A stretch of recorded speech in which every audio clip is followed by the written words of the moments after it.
is majority of those TALLs involve gain-of-function mutation in notch 1.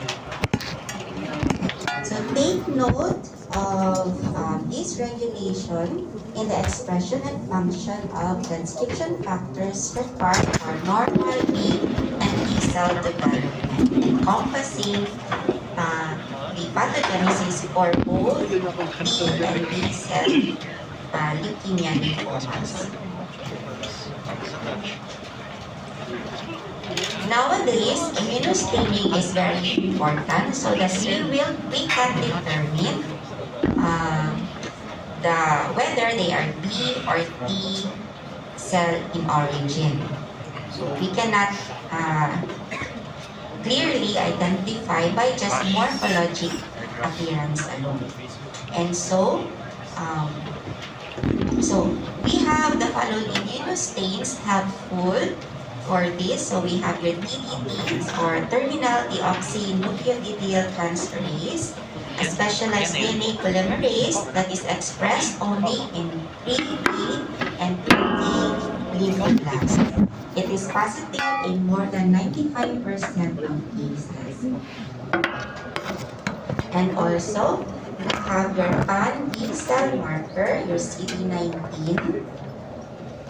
You can also have CD20 and also your cytoplasmic IgM heavy chain. So your CD10, 19, 20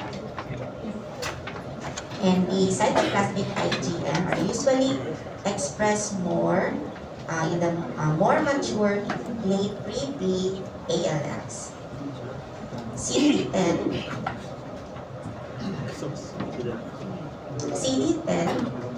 is in very immature ALS, CD10 is negative.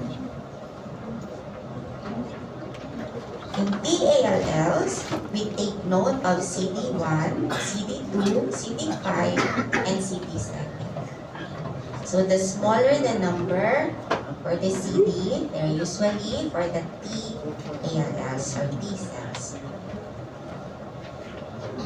The more immature tumors are usually negative for the surface CD3, 4, and 8, whereas yung late pre-T cell tumors are positive for this one.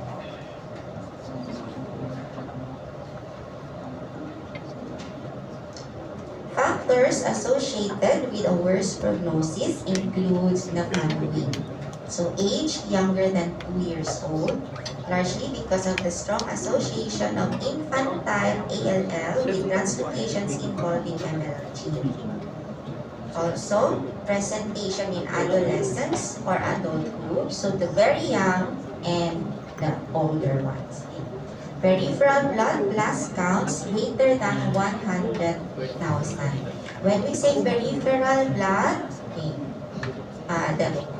through the peripheral blood smear. But we usually diagnose leukemias using bone marrow smears. Favorable prognostic markers include the following: age between 2 to 10, a low white cell count, hyperdiploidy, even trisomy, and presence of translocation. Next, peripheral B and T cell neoplasm. So, precursor, take note of ALF. For peripheral, there are actually a lot. So, first we have your chronic lymphocytic leukemia or CLL or SLL, small lymphocytic lymphoma. So, CLL is the most common leukemia of adults.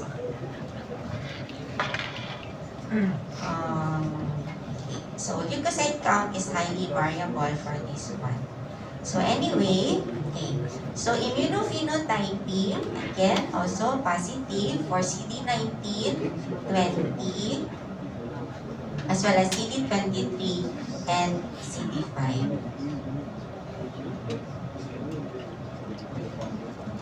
Prognosis or outcome. Worst outcome would include the following factors.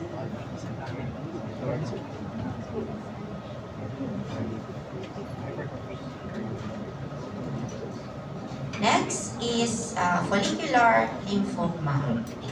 So for this one, okay, it's not in the blood, it involves the lymph nodes. The most common form of indolent non-Hodgkin lymphoma is your follicular lymphoma. It presents in the middle age, affecting males and females equally. Likely arises from germinal center B cells and strongly associated with translocation involving BCL2.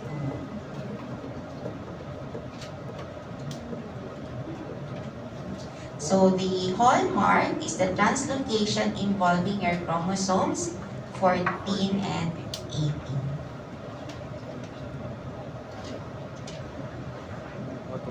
Histologic transformation is noted to occur in 30 to 50% of cases, most commonly transforming to diffuse large B-cell lymphoma, less commonly to tumors resembling Burkitt lymphoma.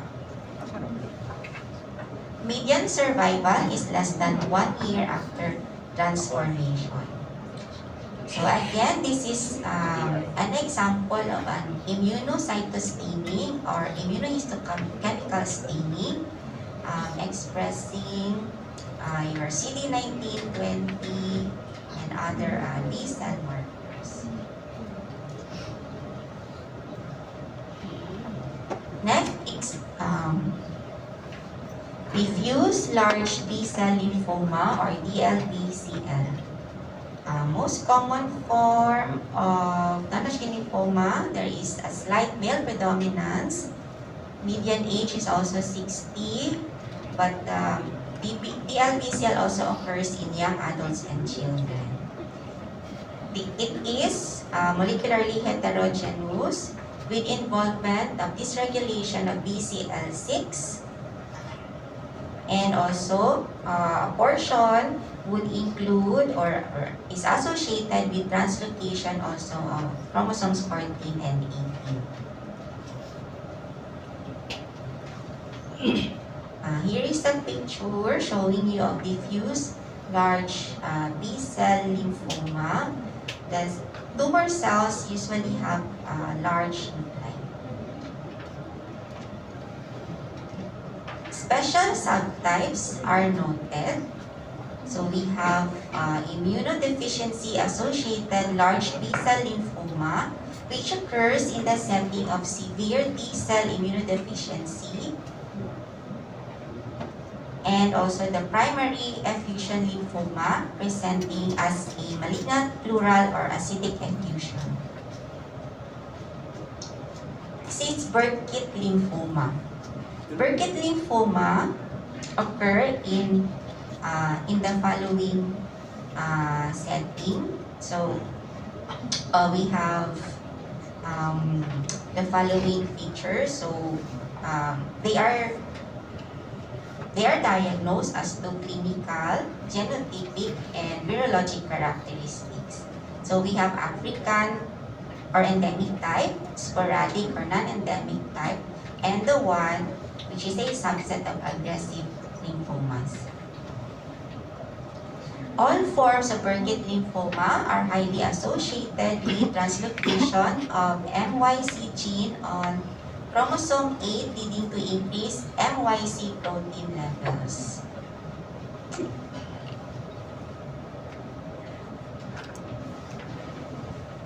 Essentially, all endemic Burkitt lymphoma are latently infected with EBV or Epstein-Barr virus, which is also present in about 25% of HIV-associated tumors and 15% to 20% of sporadic cases.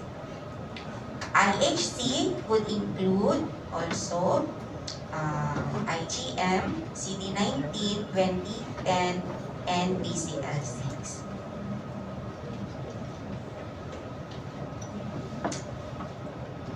Here is a picture view of appearance under H&E staining, wherein you can have a starry sky pattern.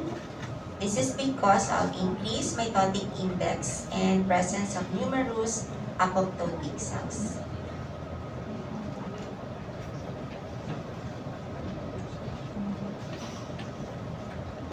Another one is lymphoplasmacytic lymphoma.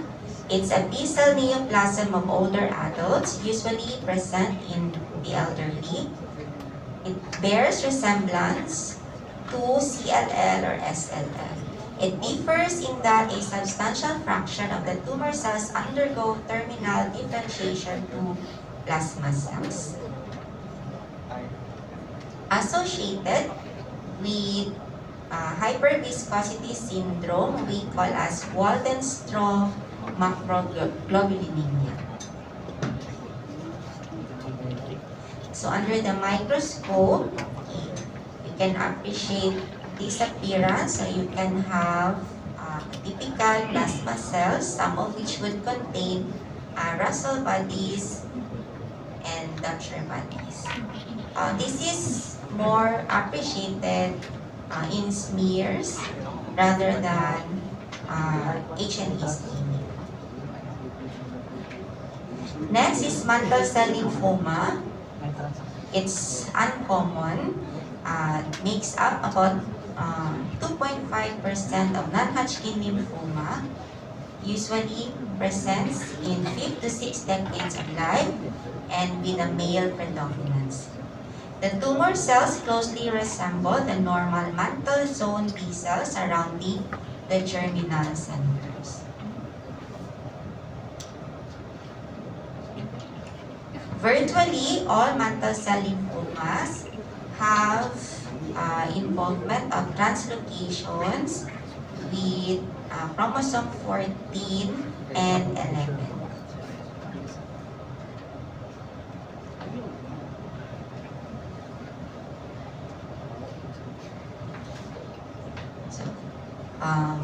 So here is a picture for your mantle cell lymphoma.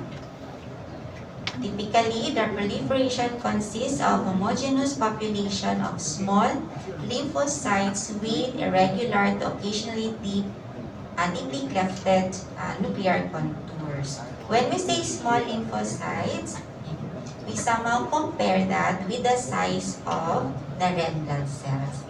So when we look at the tissue, we look for other cells there, and you can usually compare the lymphocytes again with your with red blood cells present.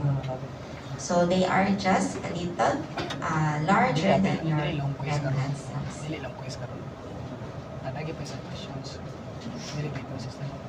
We also have marginal zone lymphomas. So it's also a B-cell tumor arising within lymph nodes, even spleen, and extranodal tissues. It is often referred to as mucosa-associated lymphoid tumors or the maltomas.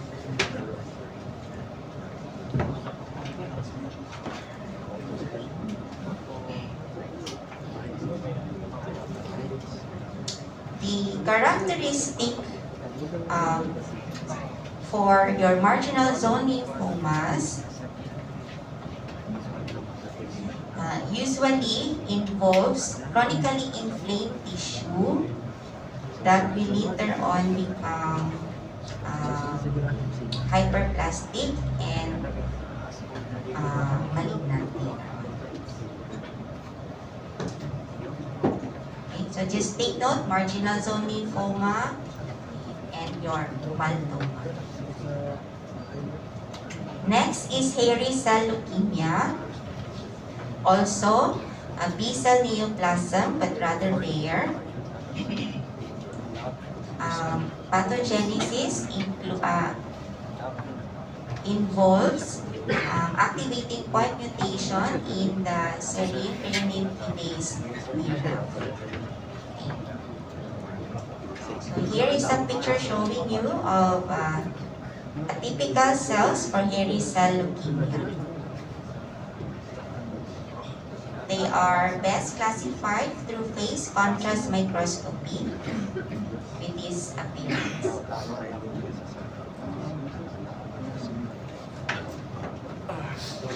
Next is peripheral T-cell lymphoma, unspecified, not easily categorized, and are lumped into a weight basket diagnosis. So this diagnosis usually comes to mind when they do not um, uh,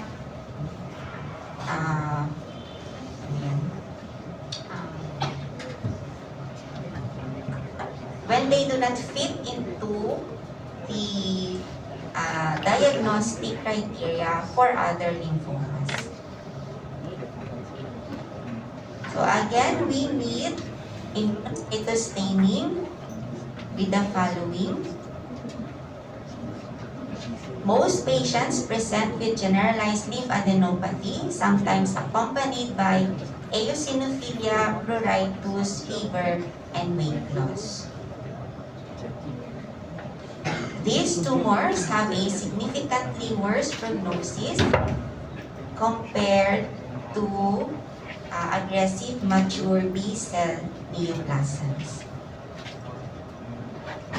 Next, we have peripheral T-cell and NK-cell neoplasm. We have your anaplastic large cell lymphoma, ALK positive. This is uncommon and defined by the presence of rearrangements in the ALK gene on chromosome 2, typically composed of large anaplastic cells, described as having horseshoe-shaped nuclei and voluminous cytoplasm, as seen in this picture.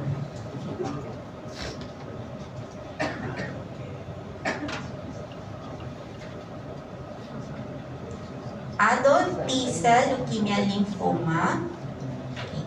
Take note of the clover leaf or flower cells because they have multilobated nuclei. This description describes your adult T-cell leukemia or lymphoma. It is associated with infection with HTLV1 or human T-cell leukemia retrovirus type 1. Most patients present with rapidly progressive disease, fatal within months to 1 year despite aggressive chemotherapy. Another one is mycosis fungoides and your Sézary syndrome. So these are cutaneous lesions with inflammatory pre-mycotic phase, plaque phase, and the tumor phase. Histologically affected are the epidermis and upper dermis, which are infiltrated by tumor cells. The tumor cells are your T cells or the neoplastic T cells. These T cells have cerebriform appearance due to marked enfolding of the nuclear membrane. It can progress later on, and we can have extracutaneous manifestation, most commonly to the lymph nodes and bone marrow. Sézary syndrome is a variant in which skin involvement is manifested as generalized exfoliative erythroderma. The skin lesions rarely proceed to tumefaction, and the leukemic cells are called Sézary cells. Tumor cells express leukocyte antigen, cutaneous leukocyte antigen, and the chemokine receptors, CCR4 and CCR10. All of these contribute to homing of normal CD4 T cells to the skin.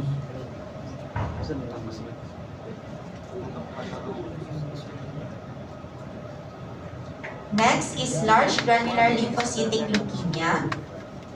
So T-cell and NK cell variants of these rare neoplasm are recognized, both of which occur mainly in adults.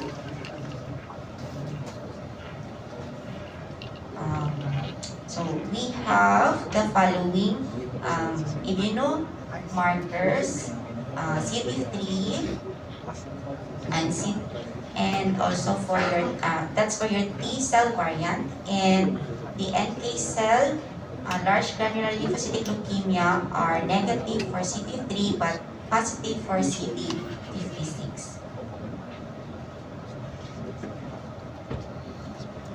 The marrow is noted to be neutropenic, and also anemia is also noted.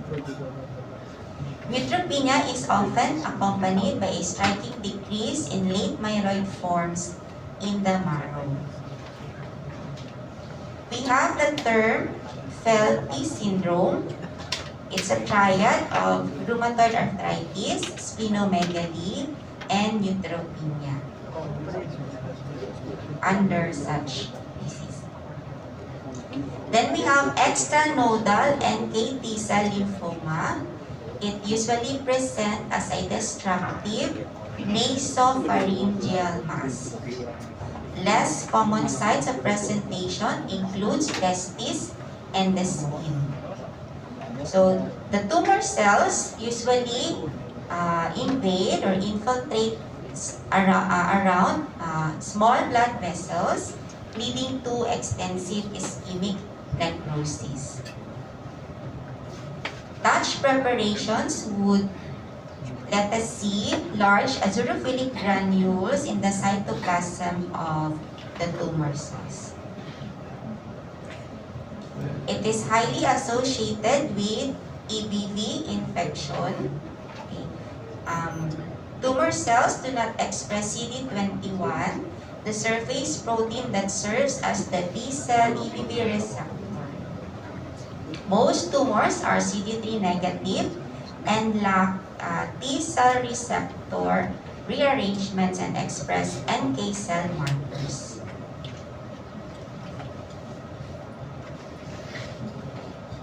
I just want you to remember, when you have a nasopharyngeal mass and considering a lymphoma, always take note of your extranodal NK T-cell lymphoma and the EBV infection associated with such. So here is a picture of a table showing the differences between the mentioned tumors or neoplasms. I will provide also a copy of this PDF in Next, plasma cell neoplasm. So I hope you study orderly. So you have precursor and the peripheral, B and T, and then you also have the plasma cell neoplasm.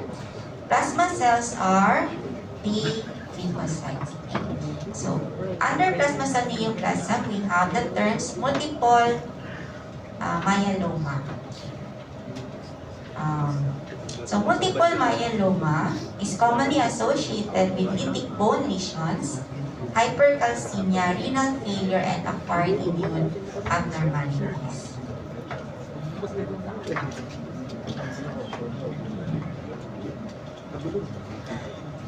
I-mention ko naman ito last time, no?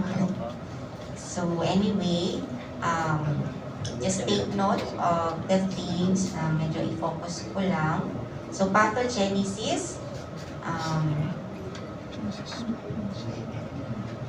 so this is associated with frequent rearrangements involving IgH locus and various proto-oncogenes.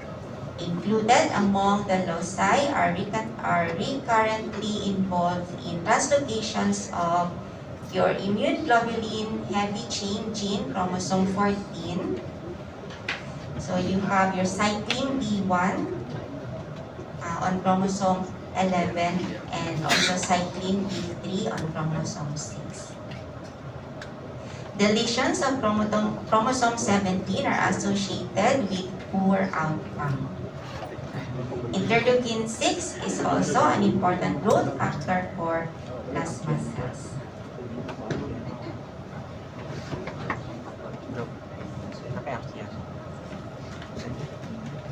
The clinical pathologic diagnosis of MM rests on radiographic and laboratory findings.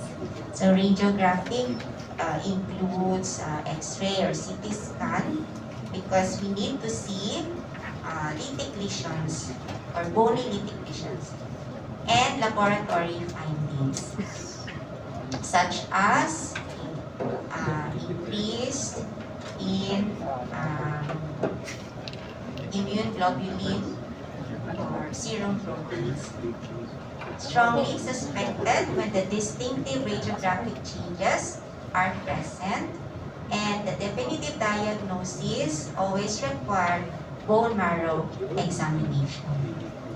So in the bone marrow, we will appreciate increase atypical plasma cells and also pathognomonic cells, just like your moth cells, containing Russell bodies and Tucher bodies. Even in the peripheral blood, we can suspect by presence of blue formation of red blood cells and presence of abnormal presence of plasma cells as well. Under plasma cell neoplasm, we also have what we call as plasmacytoma or the solitary myeloma. This is the tumor evidence of a plasma cell neoplasm in the bone or skeletal tissue.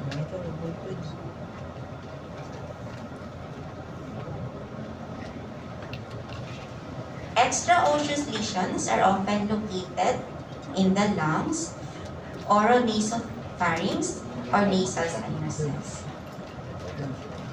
Take note of these extraosseous lesions that we can also appreciate for your plasmacytoma. Almost inevitably progresses to multiple myeloma, though it will take somehow 10 to 20 years.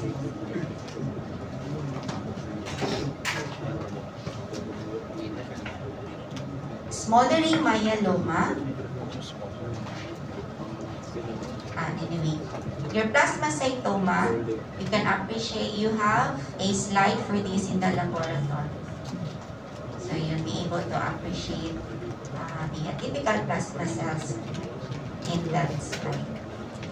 Smoldering myeloma, this entity defines a middle ground between multiple myeloma and your MGUS or monoclonal gammopathy of uncertain significance.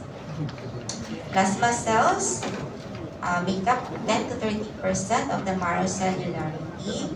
The serum M protein level is greater than 3, but patients are asymptomatic.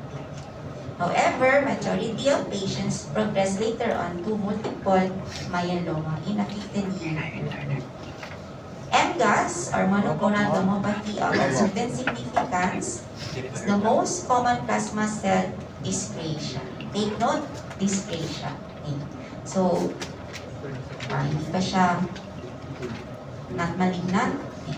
The patients are asymptomatic and the serum M protein level is less than 3 grams per deciliter, occurring in about 3% of persons older than 50 and in about 5% of individuals older than 70.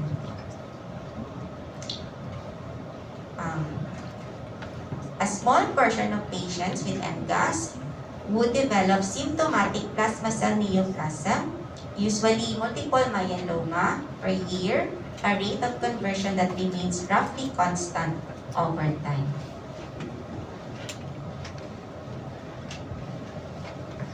So next is Hodgkin lymphoma. Hodgkin lymphoma arises in a single node or chain of nodes and spreads first to anatomically contiguous lymphoid tissue. We have a pathognomonic cell that that is identified for Hodgkin lymphoma, and we call it as the Reed-Sternberg cells. These cells release factors that allow for the accumulation of other cells into the area. So they can be lymphocytes, macrophages, and granulocytes. And so when you look at the tissue, it's variegated. This variegated appearance typically make up greater than 90% of the tumor cellular.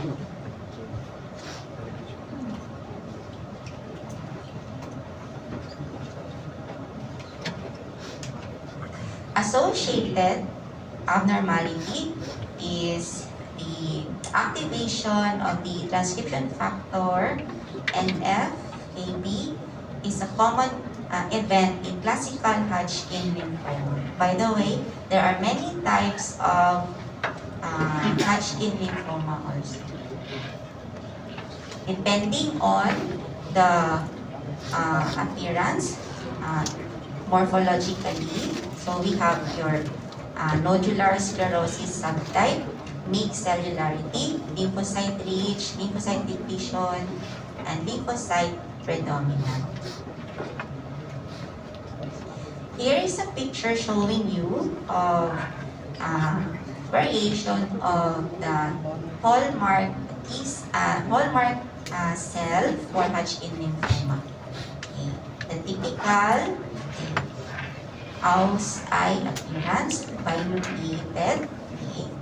You can also have uninucleate and popcorn-like appearance. So these are your Reed-Sternberg cells.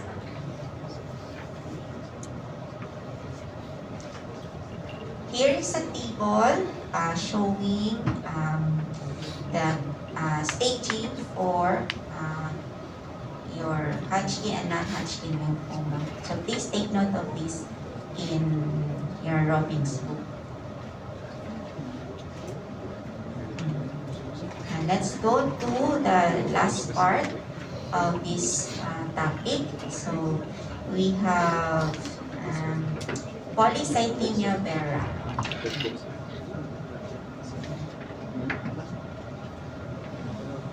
Polycythemia vera, usually we associate it with increased red blood cells. Okay? But it actually involves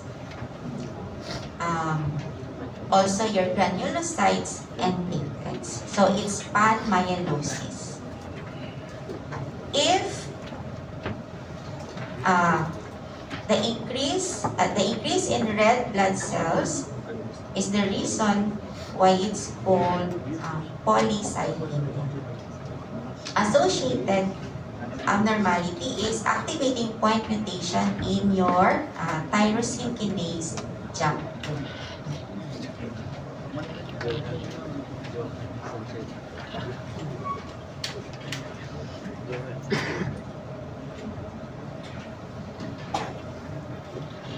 Morphology under the microscope, you will have also increase red cell progenitors. The increase in red cell progenitors is subtle and usually accompanied by increase in granulocytic precursors and megakaryocytes as well. You will also see increased basophils and abnormally looking platelets. They're usually large. Some would also be giant platelets. Clinical features includes the following. So it's insidious in onset, usually seen in adults, with increased total blood volume. Patients presents with plethora and cyanosis, some with headache, dizziness, hypertension, even intense pruritus, peptic ulcerations, and hyperuricemia. The abnormal blood flow and platelet function lead to an increased risk for major bleeding and thrombotic episodes. So you will have these abnormalities later on. When we look at the CBC picture, hemoglobin concentration will be increased ranging from 14 to 28. And hematocrit is usually more than 60%. Without treatment, death from bleeding or thrombosis occurs within months of diagnosis. So the therapeutic way to do for this one is by phlebotomy, or what we call therapeutic phlebotomy. So some of these patients will just go to the blood centers, okay, for blood donation per se, but actually it's therapeutic phlebotomy. Essential thrombocytosis. Another abnormality. So it's associated with activating point mutation in JAK2 and or MPL. It is seen as having elevated platelet count, different from your polycythemia vera and primary myelofibrosis.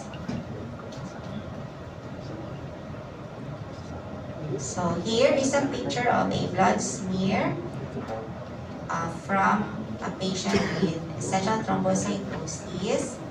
So you have increased number of platelets with abnormal morphology like large or giant platelets.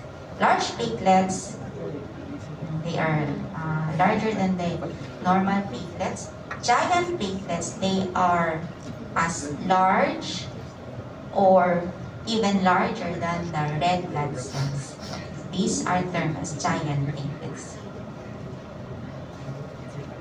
Clinical features, you have erythromelalgia, which is a throbbing and burning of hands and feet caused by occlusion of small arterioles by platelet aggregates. Also, thrombosis, hemorrhage, and it is of an indolent course with occasional thrombotic or hemorrhagic crisis. Median survival is quite long. Therapy is by gentle chemotherapeutic agents that suppress thrombopoiesis. Primary myelofibrosis. In here, we have obliterative marrow fibrosis, also associated JAK2 and MPL mutations. The chief pathologic feature is when you look at the bone marrow sample having extensive deposition of collagen, or what we call as fibrotic changes.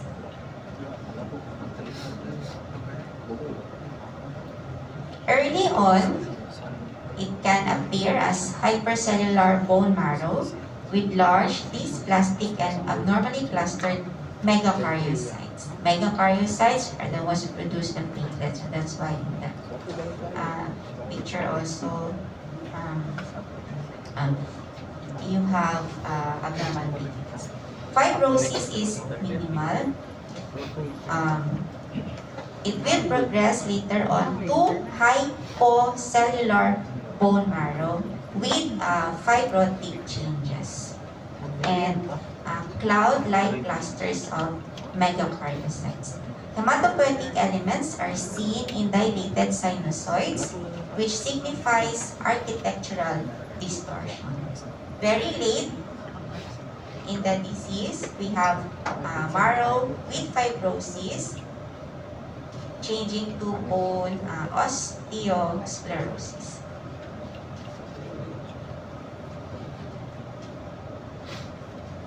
The fibrotic obliteration of the marrow space leads to extensive extramedullary hematopoiesis, principally involving the skin.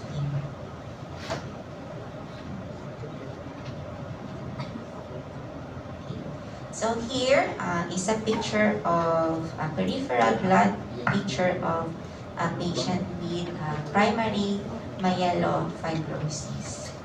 You can also appreciate here immature erythroid precursors, your nucleated cells, and abnormal appearance of your red blood cells. Your teardrop shaped red cells or the cryocytes are also noted.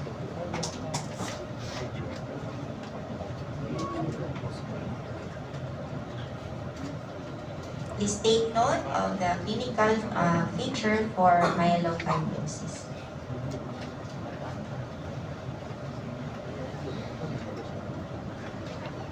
Laboratory findings would show moderate to severe normochromic, normocytic anemia, leukoerythroblastosis with a white blood cell count which can be normal or mildly reduced, but can be markedly elevated as well early in the course. Bone marrow biopsy is essential for the diagnosis. So course is variable with a survival of 3 to 5 years. Of course, in any blood infection, blood abnormality, you can have also the following mga threats to life to occur. Stem cell, hematopoietic stem cell transplantation offers some hope for cure for patients with this one. Next is Langerhans cell histiocytosis. So it's the general term for proliferative disorders involving histiocytes or dendritic cells and macrophages. The most common mutation involves activating valine to glutamate substitution at your BRAF.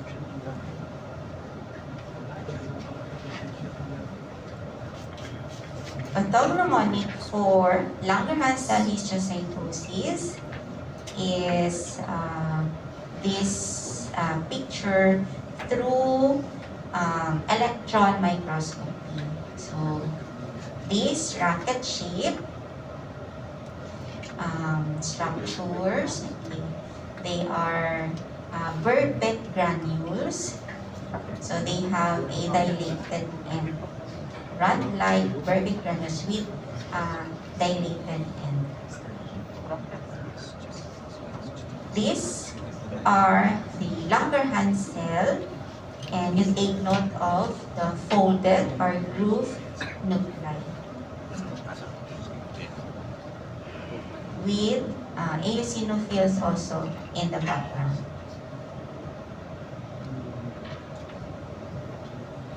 So various clinico-pathologic entities are noted under here. So we have multifocal, multi-system Langerhans cell histiocytosis.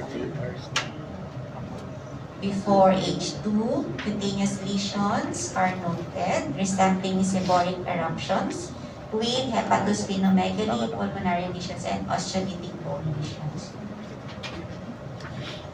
We can also have the unifocal and multifocal unisystem Langerhans cell histiocytosis or eosinophilic granuloma.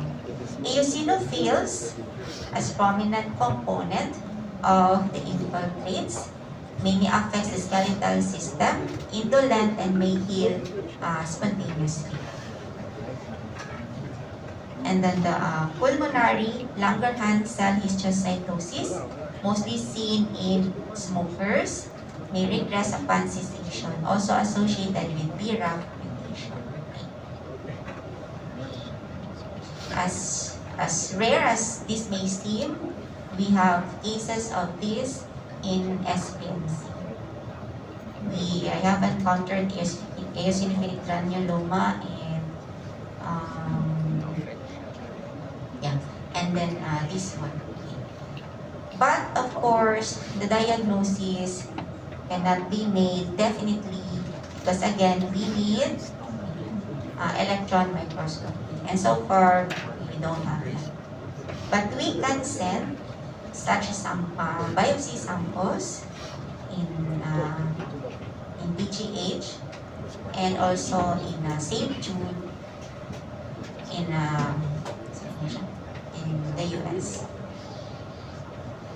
Spleen, okay. Organ under your white blood cells.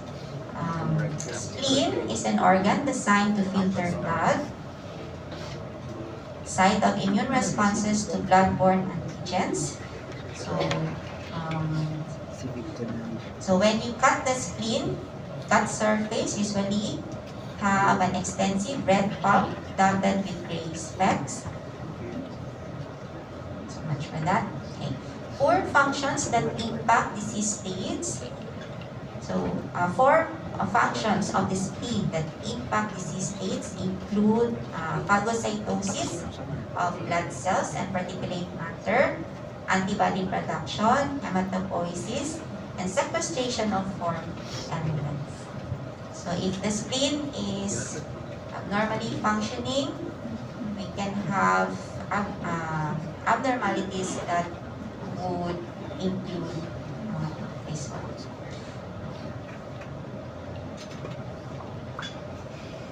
So, splenomegaly, this can be a non-specific symptom in the mentioned blood diseases. But splenomegaly is described described by patients with having a dragging sensation in the left upper quadrant. Through pressure, it causes discomfort after eating.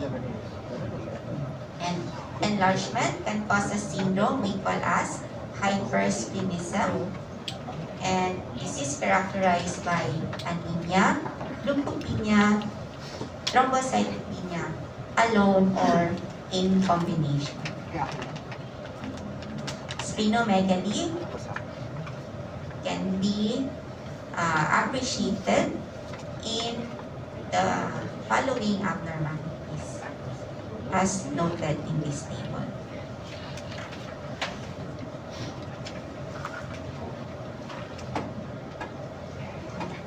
We have non-specific acute splenitis. The key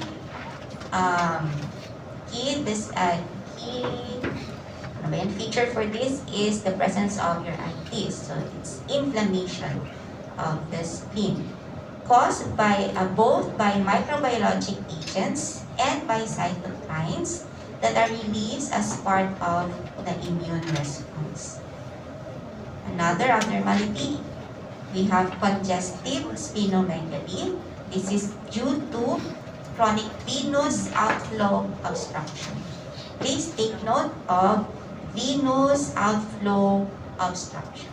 Usually seen in patients with liver cirrhosis. The pipe stem hepatic fibrosis of schistosomiasis causes particularly severe congestive splenomegaly. Congestive splenomegaly also caused by obstruction of the extrahepatic portal vein or splenic vein. Also can stem from spontaneous portal vein thrombosis.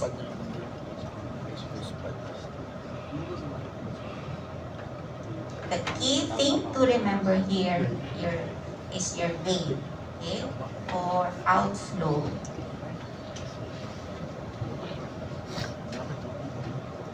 Infarct. Splenic infarct can also occur. They are less common lesion caused by occlusion of the major splenic artery.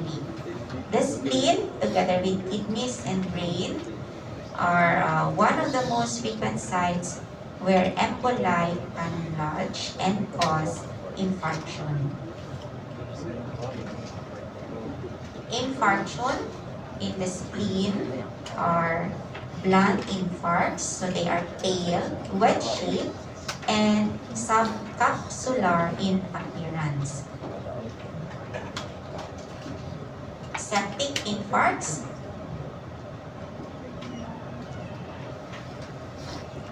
modified by the development of suppurative necrosis. Tumors, neoplasms are rare. So we can have benign fibromas, osteomas, chondromas, hemangiomas in the skin, but they are rare. Lymphangiomas and hemangiomas, among which are the most common, if ever. And the type is cavernous type. Congenital anomalies is rare. Complete absence of spleen is rare, usually associated with other congenital anomalies. What is more common is hypoplasia or incomplete development. We can also have accessory spleens, or which we call as spleniculi. This is rather more common, but majority, or not majority, 25 to 30% are noted on post-mortem examination. They function the same or identical to the normal spleen and can be found anywhere in the abdomen, not just in the left upper quadrant. Splenic rupture due to blunt trauma. Most common predisposing conditions are also infectious mononucleosis, malaria, typhoid, and liquid neoplasms.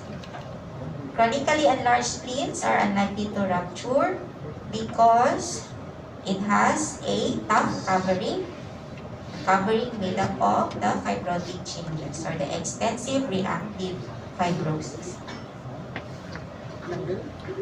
Another tissue is the thymus. It's derived from the third and fourth pharyngeal pouches, and it grows until puberty but undergoes progressive involution.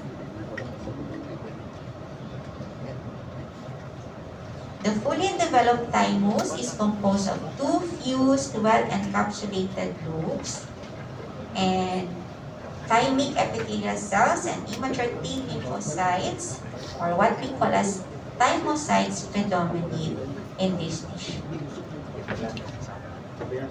When we look at histologically the thymus, we can appreciate basal corpuscles.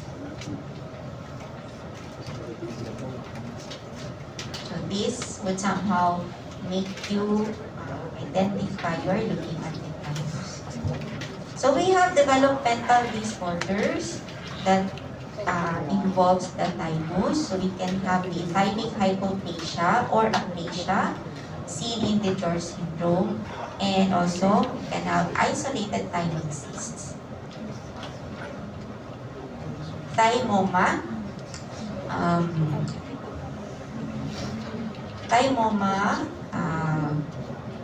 In the thymus, we can have neoplasms.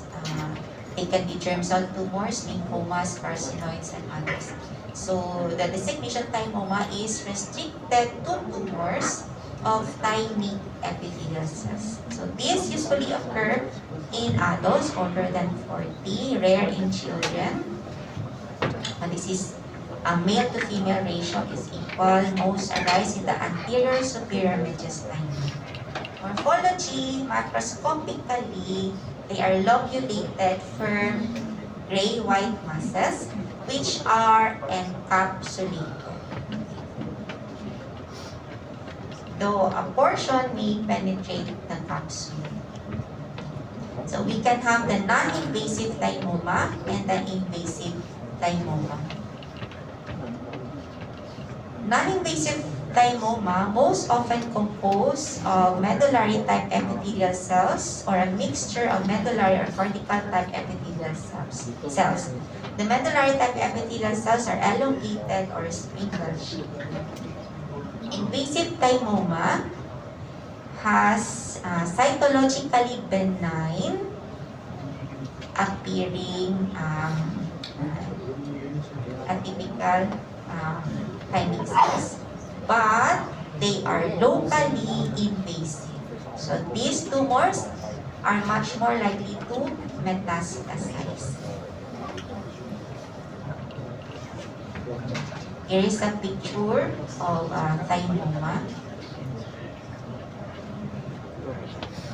Now we also have thymic carcinoma, which makes up about 5% of thymomas. Macroscopically, they are usually fleshy, but with obvious invasive masses. Microscopically, most are squamous cell carcinomas. We also have the lymphoepithelioma-like carcinoma. It has a close resemblance to nasopharyngeal carcinoma.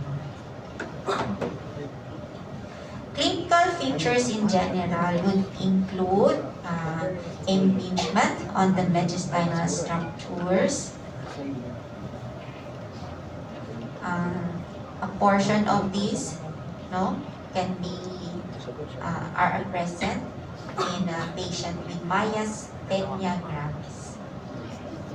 So the immunocytostate, we have CD4 and CD8 T cells.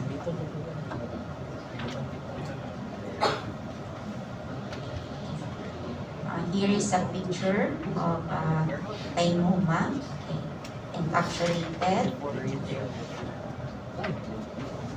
That's all. Boring. Sorry, class. Do you have any question? Wala. Anyway, yun. So, I try to stress yung mga things na important and madaling ma-remember for the particular diseases. If you don't have any question, thank you for listening. You can also ask me